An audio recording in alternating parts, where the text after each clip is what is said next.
తెలుగు రాష్ట్రాల్లో అతిపెద్ద lift manufacturer lifts ట్రై.com dealership కూడా ఇవ్వబడును. ఏపీలో పాస్టర్ ప్రవీణ్ పగడాల మరణంపై అనుమానాలు వ్యక్తం చేస్తూ వేల సంఖ్యలో పాస్టర్లు క్రైస్తవులు రోడ్డెక్కారు. ఓ పక్క పోస్ట్ మార్టం రిపోర్ట్ ఆలస్యం కావడంతో రాజమండ్రి ప్రభుత్వ ఆసుపత్రి వద్ద పాస్టర్ల ఆందోళన తీవ్ర ఉద్రిక్తతకు దారితీసింది. పాస్టర్ ప్రవీణ్ మృతిపై నిష్పక్షపాతంగా దర్యాప్తు చేయాలని డిమాండ్లు చేస్తున్నారు. వేల సంఖ్యలో రాజమండ్రి ప్రభుత్వ ఆసుపత్రికి చేరుకున్న పాస్టర్లు క్రైస్తవులు అక్కడే ప్రార్థనలు చేసి నిరసన వ్యక్తం చేశారు. మరోపక్క ప్రభుత్వ ఆసుపత్రికి ఎమ్మెల్యే ఆదివాసుకి చేరుకున్నారు. పోస్టుమార్టం వచ్చిన తర్వాత నిజాలు బయటకు వస్తాయని అన్నారు. అప్పటి వరకు అందరూ సమన్వయం పాటించాలని సూచించారు.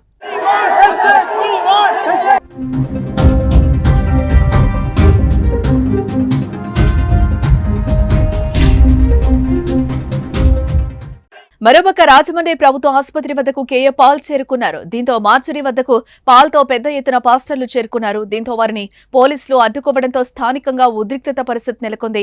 తమను ఎందుకు అడ్డుకుంటున్నారని పోలీసులతో కేఏ పాల్ వాగ్వాదానికి దిగారు. పోస్టుమార్టం చేయడంలో ఎందుకు ఆలస్యం అవుతుందంటూ ఆందోళన చేపట్టారు. మరోపక్క పెద్ద ఎత్తున పాస్టర్లు క్రైస్తవులు చేరుకోవడంతో పోలీసులు భారీగా మోహరించారు.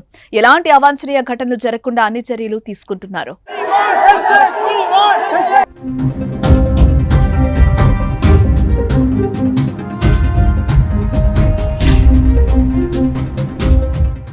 ఇక నిన్న హైదరాబాద్ నుంచి బుల్లెట్ పై సోమవారం రాత్రి రాజమహేంద్రవరం బయలుదేరిన ప్రవీణ్ మార్గ మధ్యంలో కొంతమూరు సమీపంలో అనుమానాస్పద స్థితిలో మృతి చెందినట్లు తెలుస్తోంది. రాజమహేంద్రవరంలో స్నేహితుడి ఇంటికి వెళ్తున్నారని భార్యకు చెప్పి బుల్లెట్ పై బయలుదేరినట్లుగా సమాచారం. ఈ క్రమంలో రోడ్డు పక్కన చనిపోయి ఉండటాన్ని చూసిన స్థానికులు పోలీసులకు సమాచారం అందించారు. బుల్లెట్ తో సహా ప్రవీణ్ రహదారిపై నుంచి కిందకు జారిపోయాడని, ఈ క్రమంలో బుల్లెట్ ఆయనపై పట్టంతో చనిపోయినట్లు పోలీసులు తెలిపారు. కానీ ప్రవీణ్ మృతదేహాన్ని చూసిన వారు మాత్రం అతన్ని ఎవరో చంపి పడేశారని, ప్రవీణ్ ఒంటిపై గాయాలున్నాయని, రాడుతో కొట్టినట్లు కనిపిస్తోందని చెప్తున్నారు. అయితే ప్రవీణ్ మృతదేహాన్ని పోస్టుమార్టం నిమిత్తం రాజమండ్రి ప్రభుత్వ ఆసుపత్రికి తరలించారు. ప్రవీణ్ మృతి విషయం తెలిసిన వెంటనే క్రైస్తవ సంఘాలు, పాస్టర్లు ఆందోళనకు దిగారు. ప్రవీణ్ ను ఆయన ప్రత్యర్థులు ఎవరో చంపేశారంటూ నిరసన వ్యక్తం చేస్తున్నారు. దీనికి తోడు పోస్టుమార్టం రిపోర్ట్ ఆలస్యం కావడంతో ప్రభుత్వ ఆసుపత్రి వద్ద ఉద్రిక్త పరిస్థితి నెలకొంది.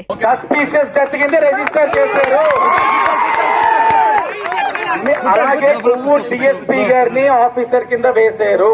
ఆఫీసర్ వేయడంతో పాటు మీకున్న అనుమానాలు, వ్యక్తులపైన ఉన్న అనుమానాలు, మీకున్న ఆధారాలు అన్ని కూడా జతపరచండి. ఇన్వెస్టిగేషన్ ఏదో తూతూ మంత్రంగా క్లోజ్ అయ్యే పరిస్థితి ఉండదు.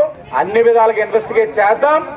ఇక్కడ సంతృప్తి పొందని పరిస్థితిలో ఇక్కడ మనకి జరగదు, ఎస్పీ గారి దగ్గర కాదు అన్న పరిస్థితులు ఉన్నప్పుడు సిఐడి ఎంక్వైరీకి కూడా వెళ్లే అవకాశాలు ఉంటాయి. అది కూడా మేము ఆలోచిద్దాం.